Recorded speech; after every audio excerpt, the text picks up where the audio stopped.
is Saturday, September 24th, and I'm at the Golden Hive. And last week I saw some things that had me a little concerned. They're looking much better in terms of, or at least they were last week, in terms of the amount of resources that they have. But I saw some of the brood was at an age that it should have been capped and it wasn't capped, which can be caused by a variety of factors, and there's kind of one bucket term for it called bald brood. And it had me a little bit concerned, and that's why I'm doing another inspection. If I'd walked away with no concerns last week like I did with the yellow hive, then I would not even have come back for an inspection this week. Some of you may be wondering why early in this experience I always, or most of the time, I went unprotected and only occasionally put on the veil and the gloves. A couple of factors there. One, I had an earlier veil, and the mesh made it really hard for me to see what I needed to see. It's a very disruptive mesh. And I got this new veil, and it allows me to see what I need. And so it just makes sense to use protection when you're able to. So part of it was the old veil interfered, and part of it was I did not feel a significant threat. The bees were generally pretty docile. As you go further into the season, the bees will typically become a little less docile, a little more defensive, because they have more to defend. They've got brood, they've got food resources that they need through the winter, and so they'll be a little more spicy. Although these bees have not, I've not really felt very threatened by my own bees. My own bees have still not stung me, although to my regret, they have stung a couple of people that have come out to watch and assist, but they've never stung me. So the other factor with the gloves was early on, I often had trouble handling the frames smoothly because of the gloves, and I've gotten better at that. And so now I feel like neither the veil nor the gloves are the impediment to me that they once were, and so it makes sense to wear protection even if you don't feel like it's strictly needed, if there's no other reason for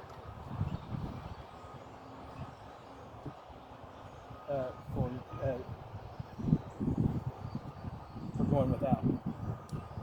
All right, so I am continuing each time. End up with a few little tubes from wax moth larvae who have they're taking advantage of a little bit of pollen substitute that I put in the colony back during the drought. Well, we're still in the drought, but during the extreme part of the drought and the super high heat that we had when there was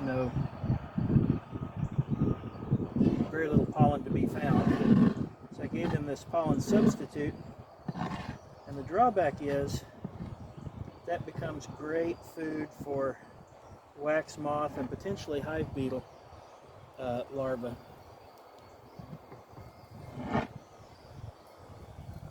I'm gonna just dump those out, keep them from reproducing inside the hive. Alright, so before I'd started this video, I recorded a view of the hive entrance, and it was really remarkably better than on previous inspections. I want to take a minute and tuck in my shirt because the wind is making it billow out, and I'd rather not have a bee come up inside my shirt and get trapped.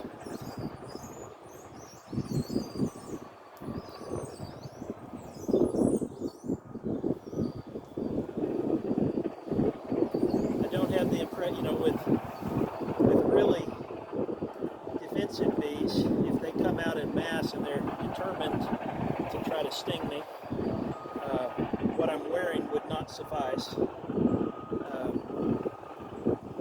But getting caught in a shirt that's being billowed out by the wind seems like something that even a not very determined bee could a situation they could accidentally get themselves into.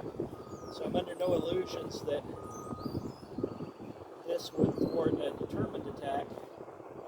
I just want to keep them from getting trapped and doing something they didn't really intend to do.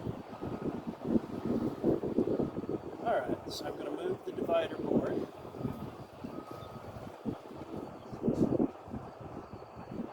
Set that aside. Alright, a number of these frames, we've got 1, 2, 3, 4, 5, 6. Although last time I did move them around a little bit. So what was the one that was from the other colony, I put in the first position and moved all the others down. So frame 6 here is the one that came from the original cutout that I did.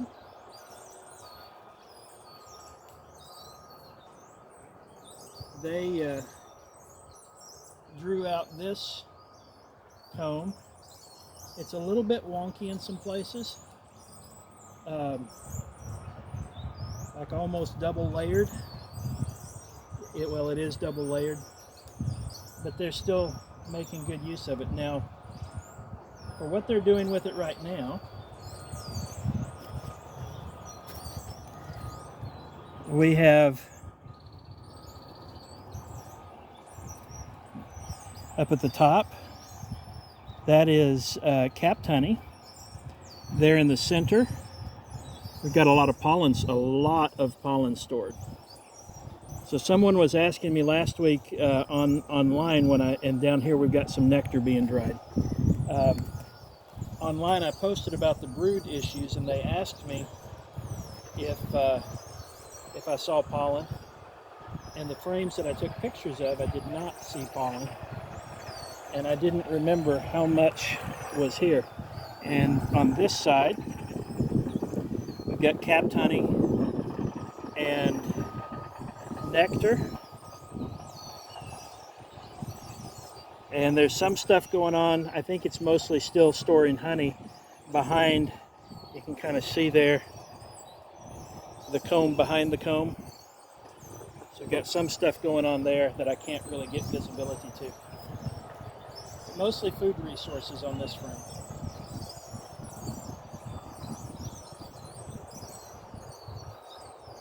The other thing that I couldn't remember, because I didn't videotape the whole thing last time, couldn't remember just how much population I saw. It seemed to me that it was a little light, and maybe it was a little light last week, but it is not light.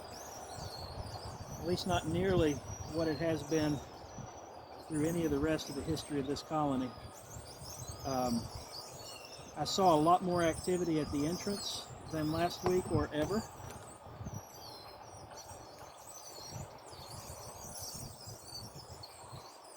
And here's a look at the populated brood frame. So there's an idea of how many bees are on it when I initially bring it out. I'm going to grab it here in the center so that I can rotate it more easily. Now I want to... So there's a lot of brood here. The pattern is not very even, and it could be because they were backfilling with honey, and the cells are a little short. You can see this was kind of cobbled together with some of the comb that came from the cutout, and then they've expanded it from there. But down at the bottom, that little section, that was from the original cutout and initially secured with rubber bands. So we can see some brood. Hopefully this is coming through in the camera. I'm still seeing some of it that's not capped, but I asked them online, how do you tell when it's a cell that's about to be capped and hasn't been yet, or one that's in, like there's one down here, it's in the process of being capped, or in the process of being uncapped. The bees, if they smell that there's something wrong with one of the larvae, they can uncap it to kill it, to keep it from infecting the rest of the hive. And so that's what I wasn't sure if that's what was going on there. But I think what I was seeing might be nothing more than brood that needs to be capped and has not been yet.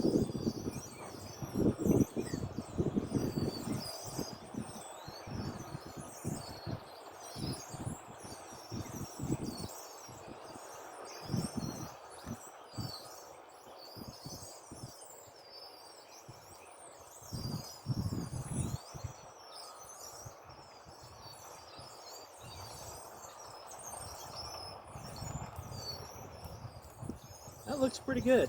It's not solid brood, but there's quite a bit of brood, along with some resources there, and it's right next to a frame with lots of resources.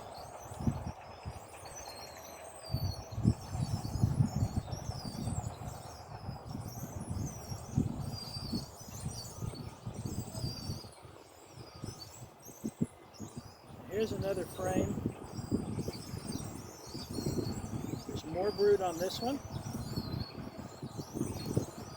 although they are backfilling some of them with nectar, it looks like.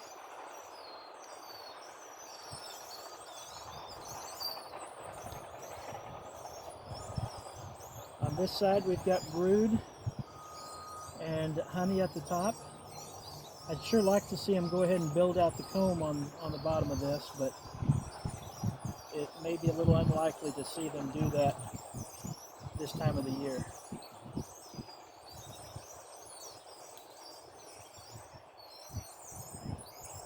I still see some of what was concerning me last week. Maybe you can see some of the little white skin poking through where it's not completely capped. But the apparent increase in population from last week to this week has reassured me quite a bit. The heavy activity has reassured me quite a bit.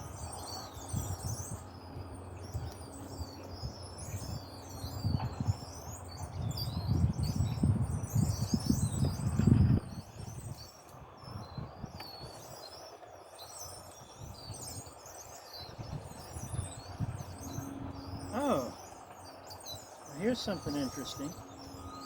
Looks like I had originally a segment of that old comb attached to that last frame that we looked at.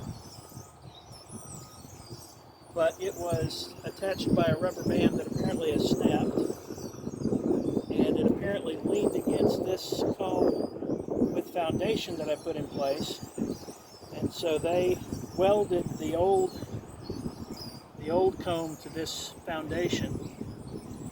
I don't see that they're doing much with that except a little bit of nectar storage. So I'm going to relieve them of that.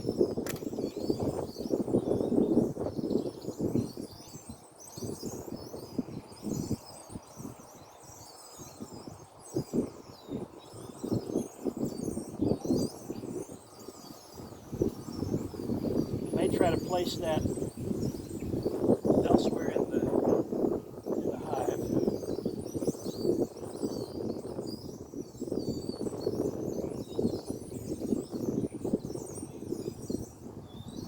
starting to draw this out more and to put some nectar in it.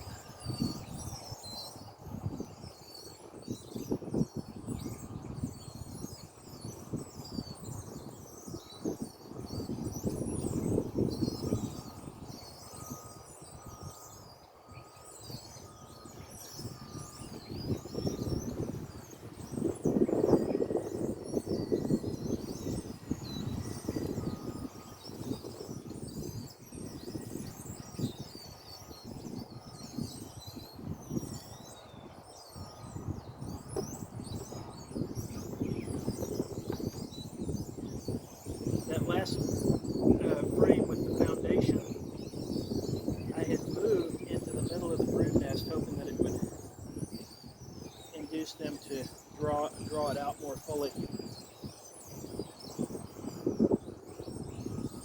Alright, that looks like this may be, well, the problem is I don't really have a rubber band or a balloon to tie it in place.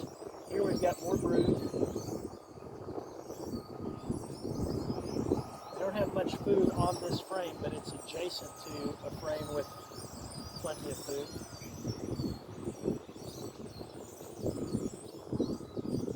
Yeah, I think I'm going to start feeding them, help them lay in more stores. I had planned to do that, and this kind of confirms for me that I ought to do that. So I've got some of these frames. There's nectar there that I didn't see because the frame is so dark. And it looks like the nectar is very, very dark. But it glistens now. Let me see if I can, I know I've got the camera kind of in the shade. But down here in that middle section, you can see the glistening, the glint of nectar, and in the third section. A little bit of brood there.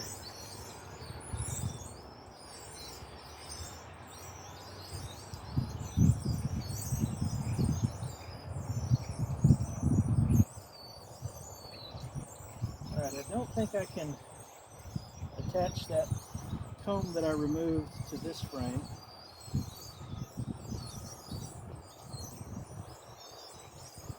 Not unless I find a balloon in my bucket.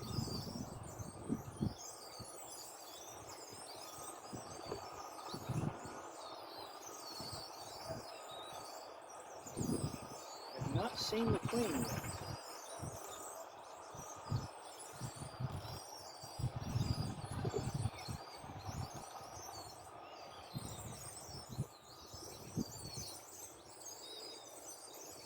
This queen is marked, so she should be pretty easy to see. Alright, this one is nectar.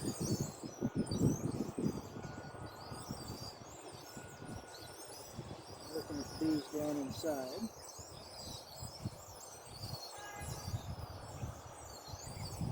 This has some honey at the top. Looks like they're starting to use it because I put it on the end. They're starting to use it for all nectar. They're going to turn this probably into a frame full of honey. And you know, the fact that I had it at the end, maybe it might have been that last week too.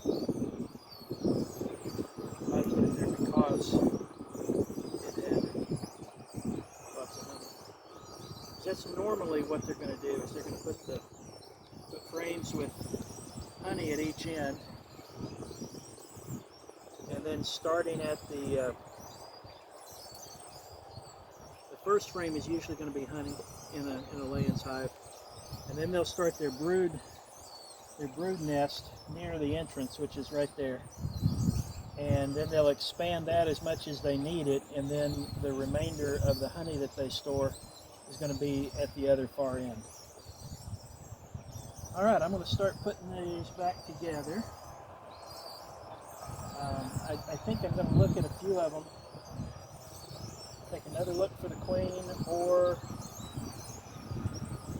to see if there are eggs.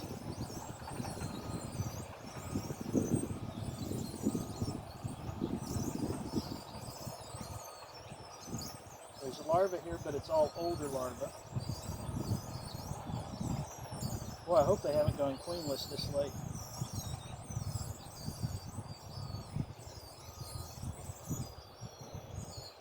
Although they're very calm, I don't think they're queenless.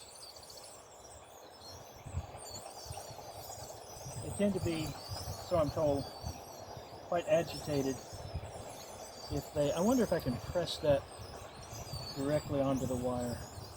I don't know, I'm probably not going to try that.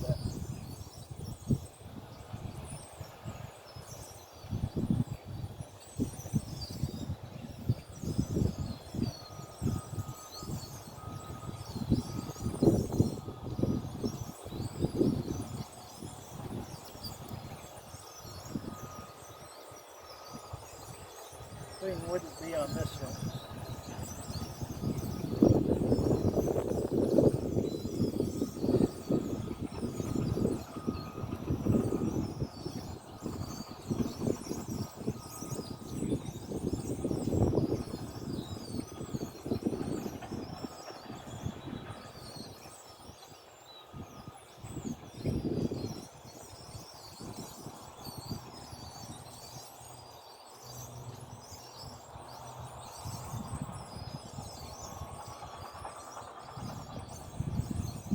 Being much calmer than they were last week.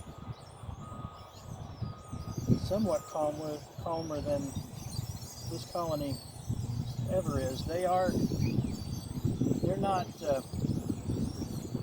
an especially defensive colony. Okay, I see eggs. No more worries about the queen. If I don't see her, I'm still happy.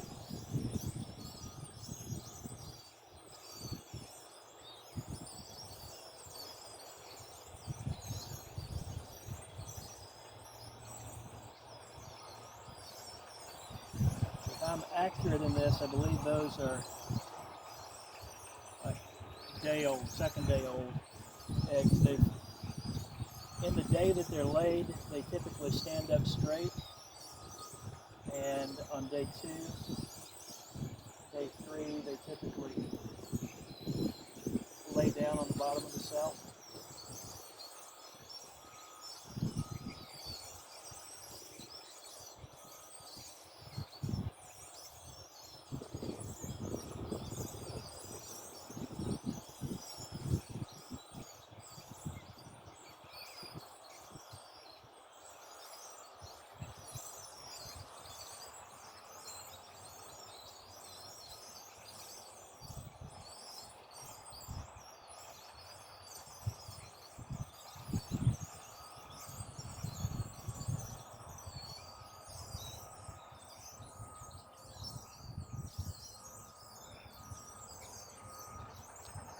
Alright, I'm moving slowly when I close that gap to give the bees a chance to get out of the way.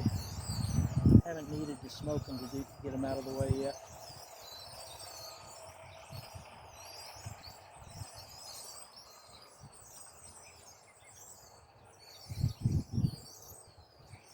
I think I'm going to look and see if I do have, you know what, maybe I can tie something. No, that's not going to be long enough.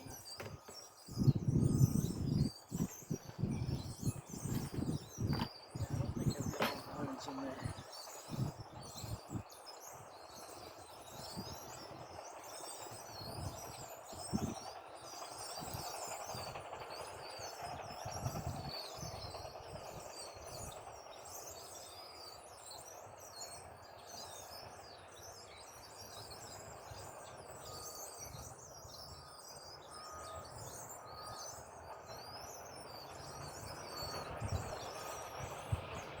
Still looking, I'm seeing a few eggs here.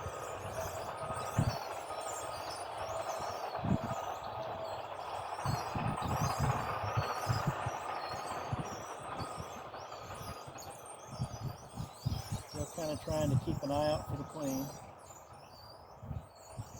She was marked, and I believe I saw her. I don't remember if I saw her last week or not.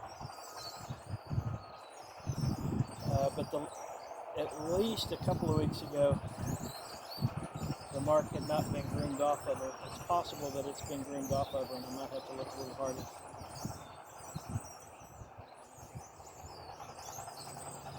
do see eggs, so she's been here recently. She may be on the walls or something.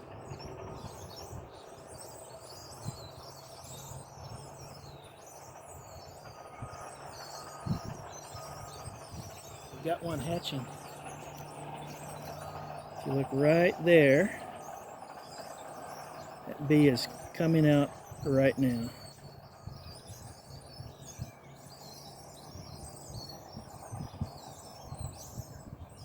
Happy birthday!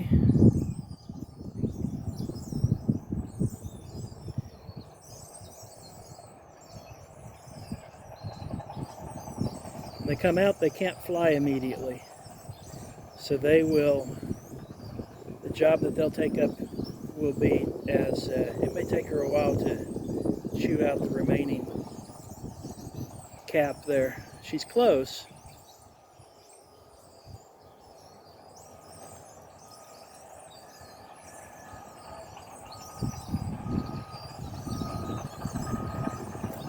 Check and see if that's, should be visible, I think.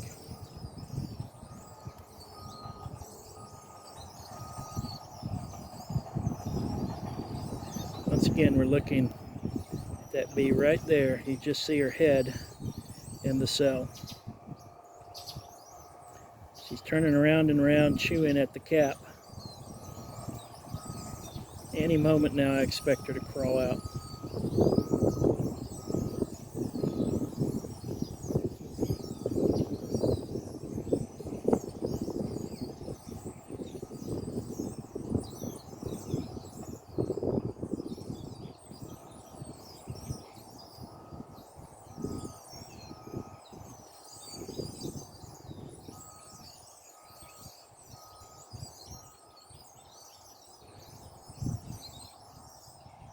There she comes. She stuck her head out further, but I think she couldn't get her the next section of her abdomen out, so she backed up to do a little more chewing.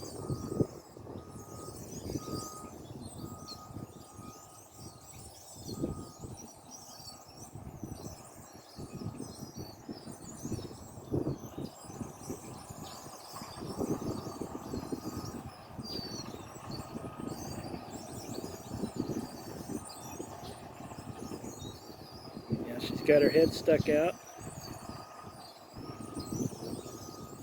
She's struggling, trying to make the rest of her body follow.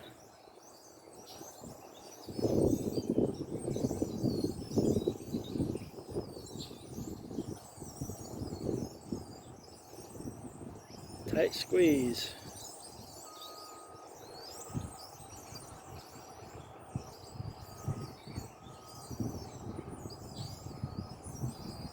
Okay, I don't know how long that's going to take, so I'm going to put her back. My hand's starting to cramp up a little bit.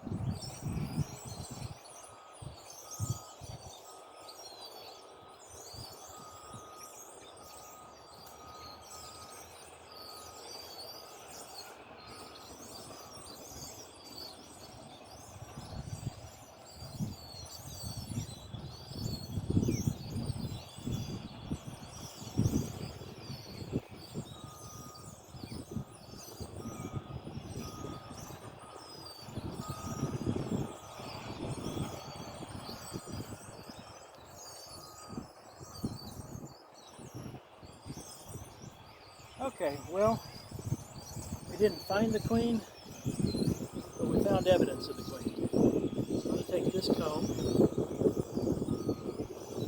I'm going to let them rob it out. So they'll be able to take whatever resources they put on it and reclaim it for the hive.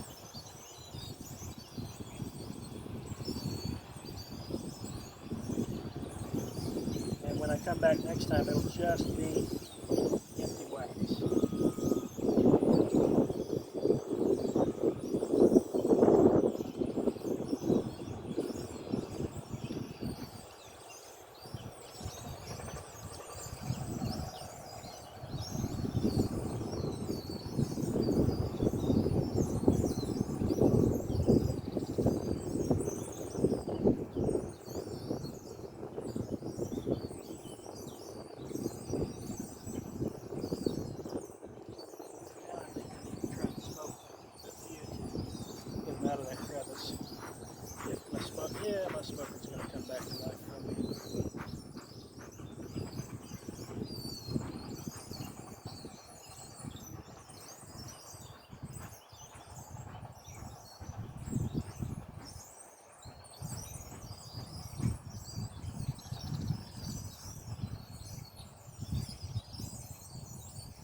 the divider board.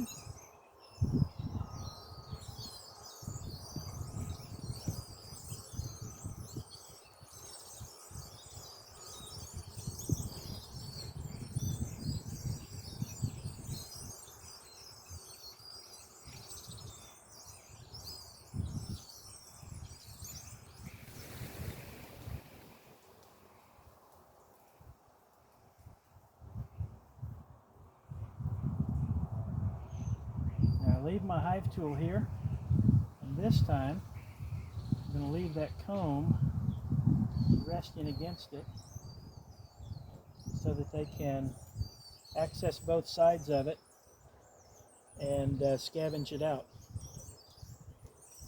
All right, I believe we're done here. I've got to feed them. I'm going to put the feeder in.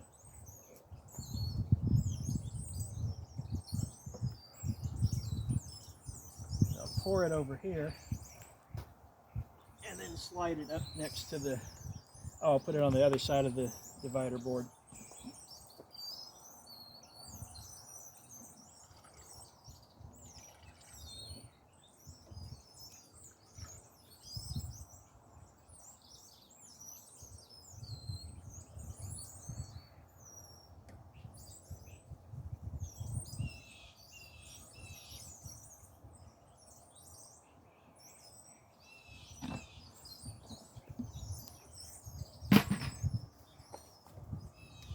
So this has liquid sugar water solution. Try to equalize that a little bit. I'm sure the bees don't really care, but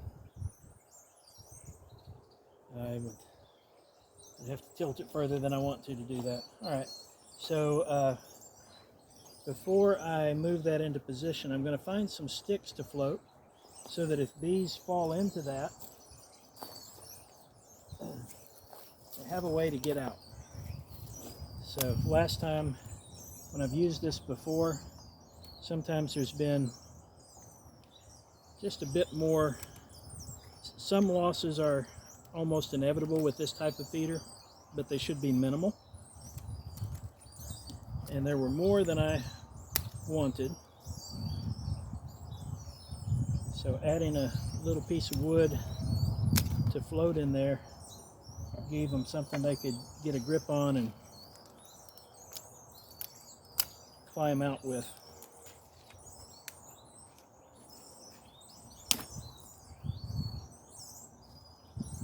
Alright, so now I've got a float in each of the 3 segments. Now I'm going to move the divider board back out a bit, because I'm going to put this inside the colony space for them. Make it easy for them to find it.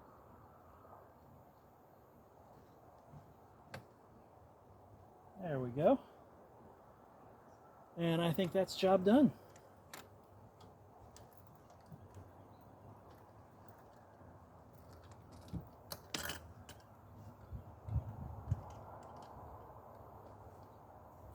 Thanks for watching.